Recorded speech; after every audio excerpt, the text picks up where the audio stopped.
Welcome to American Black Journal. I'm Stephen Henderson. The largest free jazz festival in the world turns 36 this year. The Detroit Jazz Festival consistently attracts tens of thousands of people over the Labor Day weekend, and it generates tens of millions of dollars for the city's economy. The festival has a diverse lineup of performers ranging from newcomers to jazz legends. This year's artist in residence is guitarist Pat Metheny, who's going to perform throughout the weekend. Here to tell us more about the Jazz Festival are Cornell Batie, who's the Executive Vice President and COO, Chris Collins, who's the Artistic Director, and Sharon Banks, who's Chair of the Board of Trustees. It's good to have you all back on American Black Journal for my favorite show of the year. Every year I'm circle this date on the calendar and say, this will be fun, because we get to talk about jazz, we get to talk about Detroit, but then we also get the live performance, which I just love. So tell me what's new this year at the festival. I feel like every year there's something that's surprising or different from years past. Well, we're fortunate to have Chris, with his passion and his love for the festival, to always put together an amazing lineup. Yes. So I couldn't do the justice that Chris will do when explaining to you what's new. Well, one of the things that's new is every year the momentum and energy at the festival, and with all the festival staff and administration, to put on something that's very special, guided by the mission to do not only jazz performance but jazz education, and continue to evolve the depth of what the definition of jazz is. At our festival this year, some of the excitement revolves around the idea of jazz being a storyteller, jazz capturing a culture and a community. And certainly in Detroit, that resonates with us on a very local level, because jazz is such an important part of who we are here. Sure. So in addition to some of the wonderful names you mentioned, Monty Alexander and Pat Metheny and all the cats, we have a couple of special programs that are going to challenge the audience in new ways. They tell stories. Opening night, Benny's Threads, which is a very interesting contemporary modern project that looks at the inspiration and artistic excellence of the great Benny Goodman, followed by one of our own, Kenny Garrett, playing with Pat Metheny and his trio. So we bring Detroit and the national side together a little bit. But then throughout the course of the festival, there are some projects, like for instance, on Saturday night, we have a performance by Steve Turre and our own James Carter. It's a tribute to the great Rahsaan Roland Kirk. Then later that evening at the festival hotel at the Marriott, we are premiering a film called The Case of the Three-Sided Dream, a biography of Rahsaan Roland Kirk. So the artists will be there, and it'll be a full immersion into Rahsaan. The next night, Charlie Hayden's Liberation Orchestra is playing, and then in the evening at the festival again, we'll be showing his documentary, Rambling Boy, with the director, and so on and so forth. So there's this feeling of more depth into what jazz is, in addition to things you would expect. There's a lot of things you won't expect, and I'll tell you one very important project that I hear there might be some guest speakers on. I heard about that. Yeah.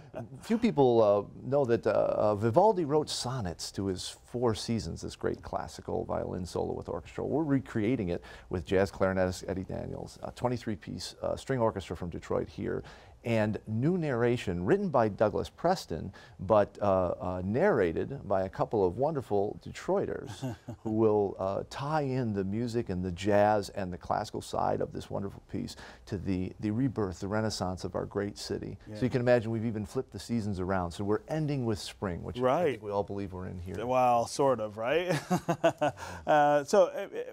Listen to Chris talk about that. I mean, he sort of captures everything that I feel like this festival is about: the music, the art, and the city. I mean, it really is a distinctively Detroit event. Oh, absolutely. I mean, Gretchen wants great things to be in the city, and for her, it's about continuing to see this event thrive in the city. It's about the music, it's about the city, it's about the people. And I'm fortunate to be in the position that I'm in, to work for someone such as Gretchen, who has that passion. I mean, in addition to having Chris, as I mentioned, and us been fortunate, to benefit from his passion and love. I mean, Sharon, as our trustee chair, I mean, she's done a great job in forging great partnerships for us that has enabled us to continue to drive and do what we're doing to cultivate partnerships that help us keep it funded. I mean, having the largest free jazz festival in the world. Every year I ask that question about, how stable the festival is. There have been times in history when we thought, maybe we're not going to be able to keep doing this, but it seems like in the last couple of years, at least, it's found firmer footing, right? Well, we have some key sponsors. I mean, Apsipure, their involvement with bringing in Pat Metheny and stepping up and really contributing in a big way. Carhartt, J.P. Morgan, Chase, DTE. I mean, what they've done with our greening program and stepping up and not only giving additional contribution to help us keep it free, but ensuring that we're doing something that's impactful for the city, and the waste and all of that stuff, and just showing that we want the city to not only have a great festival, to show that we love the city and that we want to be about the city. And then we have some great foundations such as Herb, Kresge, National Endowment of the Arts.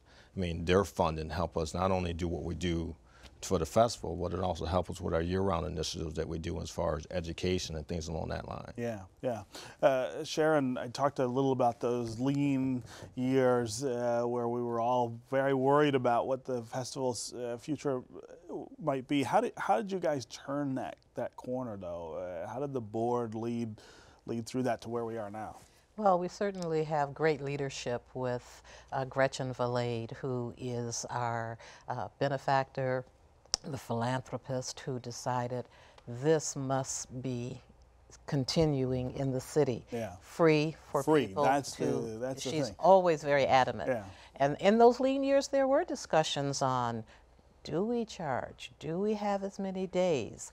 And without question, with the foundation that's been established by Gretchen through her philanthropy, and the sponsors and partners that we have, and the members who join the festival every year that make their financial contributions, it all helps to keep it free. And so those sponsors help us bring others on board.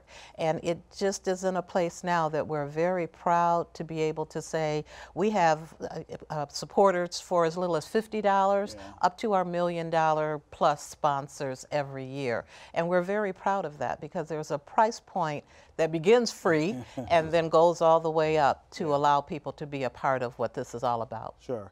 One of my favorite things about the festival is that it really just sort of takes over the Central Business District for those days in September.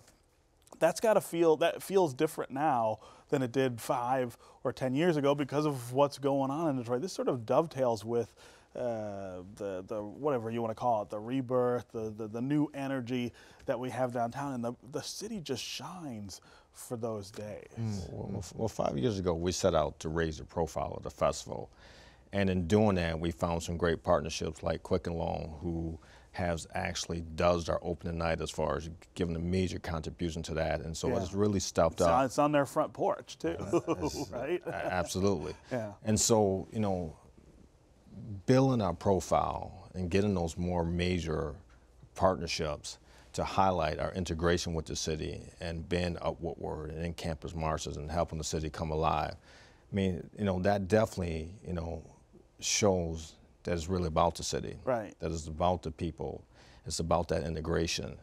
And from that, I mean, like I said, with Sharon's help or what Chris does with the performance piece, we continue to bring on more partners, bring on more individual donors and supporters who are helping us keep it free. Yeah. When you talk about other jazz festivals around the world, how many others are free the way this one is? I mean, nothing to this level. Yeah. And in addition to it being free, though, there is, like so many things out of Detroit, in Detroit's history and the current city, the Detroit Jazz Festival is something of a singularity in the jazz festival world. Not only is it focused on the art of jazz and the central development of that art form and respect to the legacy, looking forward to new artists, etc. We're also very much involved every year in commissioning new works, creating large works, small works that have impact around the world. So in addition to things like Pat Metheny is premiering his piece called Homage. It's the North American premiere. It's for strings, it's for big band, it's for media. It's all closing the festival on Monday night with a bunch of soloists. The idea is that it's something new that no one's ever heard before. Danilo Perez is premiering a commission that we asked him to write called the Detroit World Suite, and it brings together professional musicians from Panama with musicians and university musicians from the Detroit area to create this, not only a performance at the Detroit Jazz Festival, but something that's going to travel to Panama and premiere there in January. The idea being the Detroit Jazz Festival has something that at any ticket price you wouldn't be able to see anywhere else. And I think in that way we can be really proud of the fact that we're doing something that that no one else that no one else is doing. And I think we're very proud of the fact that we have certainly the footprint of what's happening downtown, Hart Plaza, Campus Martius, and everything in between. But we take it into the community. Yeah, we take right. it into the neighborhoods. Yeah. We're out and we're working with students and we're working with the schools, and they're participating with us. So it is self-contained, but we're bringing so But many it's- people it just sort of spread out spreads across the city, throughout the and city. it's electric. People are really excited.